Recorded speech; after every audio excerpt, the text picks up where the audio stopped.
det som avgör om en järnvägslinje blir kvar. Det är ju om det finns en kritisk massa som också använder järnvägen. Och en järnväg som definitivt fått uppleva det här genom historien, det är ju Roslagsbanan. Fyller den tillräckligt stor samhällsnytta? Senaste åren så har den ju faktiskt fått dubbelspår hela vägen hit upp till Vallentuna, och de kommer också få nya vagnar inom kort. Och det finns ju faktiskt också två konkreta förslag på förlängningar. En som är beslutad, nämligen att förlänga Roslagsbanan ner till T-centralen, som definitivt kommer förstärka antalet resenärer på banan.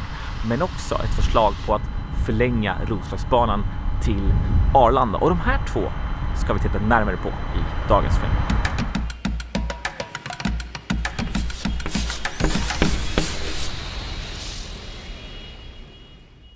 Jag sa i min tidigare dokumentär om Roslagsbanans historia att banan måste vara dynamisk för att kunna överleva i längden. Det måste finnas en kritisk massa som reser med Roslagsbanan.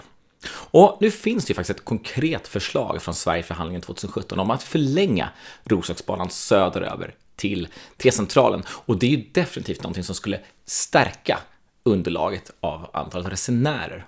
Men är det värt det? 7,1 miljarder kommer det att kosta. Men vi ska faktiskt börja i den andra ändan och knyta an till den tidigare filmen i den här serien. Vi pratar om flygplatser och hur viktigt det är att järnväg och flyg knyts samman. Och det finns ju faktiskt ett tidigare förslag om att förlänga Roslagsbanan norrut från Vallentuna till Arlanda. En förlängning till Arlanda skulle grena av Roslagsbanans Kårstagren västerut, troligen vid Ormsta. Det är en sträckning på ungefär 14 kilometer och en restid på drygt 10 minuter från Ormsta med de nya tågen. Banan skulle nästan uteslutande gå genom skog eller åkerlandskap och inga stationer skulle behöva byggas på vägen. Terrängen är platt och inga sjöar eller vattendrag skulle försvåra framkomligheten. Restiden till Arlanda med dagens tåg skulle kunna bli från Vallentuna ungefär 14 minuter, från Täby 23 och från Östra station 38 minuter. Roslagsbanan går nästan uteslutande genom biltäta och socioekonomiskt starka områden som flyger mer både privat och i jobbet. Syftet med en sån här förlängning det skulle givetvis vara att minska biltrafiken till Arlanda. Men det skulle ju faktiskt också stärka upp antalet resenärer på Roslagsbanan. Det bor ungefär 130 000 personer i Vallentuna, Täby och Danderyd tillsammans. En annan sak är ju att minska restiden till Arlanda. Och det skulle man kunna göra på så sätt att tåget inte behöver stanna på alla stationer. Och enligt det förslaget som regionen nu har så vill man ju faktiskt lägga ner några stationer på Roslagsbanan. Och det för sig faktiskt osökt in på den föreslagna förlängningen till T-centralen. Inom ramen för Sverigeförhandlingen 2017 togs beslut om att förlänga Roslagsbanan i en tunnel från universitetet till Odenplan och pendeltåget och vidare in till T-centralen. Samtidigt stängs Östra station och för att få en snabbare pendlingstid ska också stationerna Stocksund och Bråvallavägen läggas ner. Förlängningen ska gå i tunnel och är beräknad att kosta 7,1 miljarder. När banan står klar kommer Roslagsbanan också ha dubbelspår hela vägen från T-centralen till Ormsta och ut till Åkersberga. Trafiken på övriga sträckor är så pass låg att enkelspår bedöms räcka. Samtidigt har den här satsningen fått kritik. Vissa vill se tunnelbana till Täby eller Arninge istället. Andra tycker att det är tråkigt att stationer som Stocksund läggs ner. Och väldigt många reagerar på prislappen 7,1 miljarder. Till saken hör ju givetvis att sträckan går i en tunnel och Roslagsbanan ska alltså nästla sig in till T-centralen där alla tunnelbanelinjer, fjärrtåg och pendeltåg och underjordiska byggnader redan idag trängs om platsen. Det är jättekul att Roslagsbanan på så här sätt får ett nytt liv. Men jag är faktiskt lite kluven i det här fallet. 7,1 miljarder, det är nästan dubbelt så mycket som Spårväg Syd kommer att kosta. Och det är 20 hållplatser, nästan 5 gånger så lång sträcka som nu företas. Hur kan 3,5 kilometer järnväg i tunnel få kosta 7,1 miljarder? Samtidigt så är det också genialiskt att framtidssäkra Roslagsbanan på så här sätt. Man avlastar tunnelbanan. Man kommer få en bytesstation vid Odenplan som kommer att korta många restider. Och man kommer att lösgöra mycket byggbar mark på Östermalm som skulle kunna bli bostäder. Men jag tror att det åtminstone finns 2 alternativ som skulle kunna lämpa sig bättre. Om man satsar så ska man satsa rejält. Fortsätt Roslagsbanan från T-centralen med genomgående trafik söderut och bygg ihop Roslagsbanan med Saltsjöbanan i ett sammanhängande pendeltågsnät. Men sen finns också ett till alternativ, att lägga ner Roslagsbanan mellan Täby och Östra station och istället bygga tunnelbana till Täby centrum.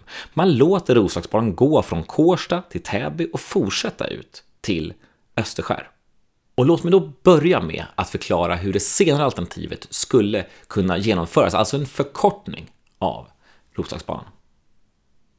I det första alternativet så återanvänder man 60-talets planer, men med 4 stationer norr om Mörby till Danderydsberg, Enebyberg, Roslagsnäsby och slutligen Täby centrum. Roslagsbanans station Täby centrum bör då ligga i anslutning för smidiga byten till tunnelbanan. Kårstalinjen kan då efter Ensta svänga upp mot Täby centrum och fortsätta ut mot Österskär med genomgående trafik. Sträckan Vallentuna-Åkersberg, den med dubbelspår, kan då trafikeras mer frekvent. Sträckan mellan Täby centrum till Djursholms Ösby läggs ner eftersom den i princip följer längs med tunnelbanan. Men från Näsby park och söderut kan banvallen byggas om till spårväg och använda banvallen hela vägen ner till universitetet. Söder om universitetet kan spårvägen också använda befintliga Värtabanan och ta sig ut till Ropsten för att ansluta till Spårvik City, Lidingöbanan och med byten till tunnelbanan i Ropsten. På så här sätt bevarar man också mycket av de spår och den infrastruktur som finns idag, samtidigt som man kan lägga ner Östra station och använda dyrbar mark.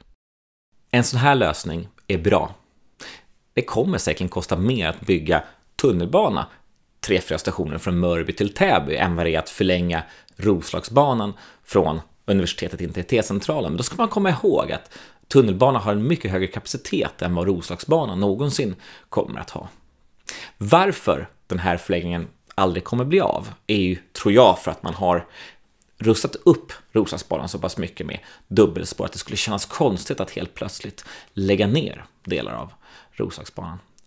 Så vad jag däremot då hoppas på att regionen inser, det är att lägga ner 7,1 miljarder på att förlänga Roslagsbanan, då är det faktiskt bättre att när man väl satsa i så fall då rejält, kanske 14,2 miljarder på att förlänga Roslagsbanan söderöver och knyta samman den med Saltsjöbanan. Skapa ett sammanhängande östligt pendeltåg.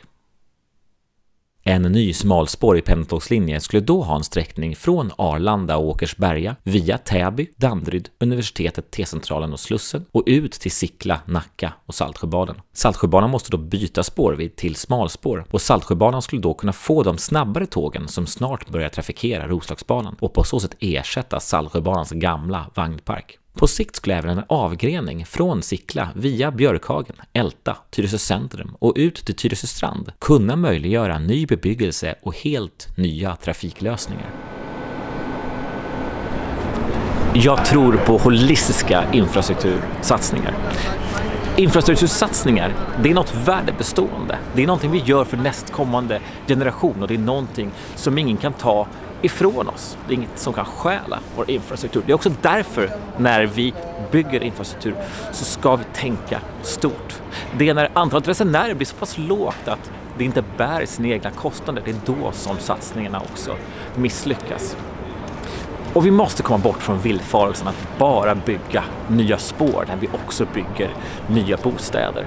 Vi måste kunna bygga spår även där folk redan bor för att förändra deras resesätt från bilar till kollektivtrafik. Kollektivtrafiken minskar också trängseln i innerstan och vi kan börja använda våra innerstäder till att gå, cykla, shoppa och gå på restaurang. Och ett sätt att öka användningen av innerstan ännu mer, det är också att använda den minskade trängseln till att anlägga gågator där folk kan leva upp. Och i nästa film ska vi prata om just gågator och det skulle kunna förändra Stockholm att ha ett bredare nät med gågator. Vi ses då.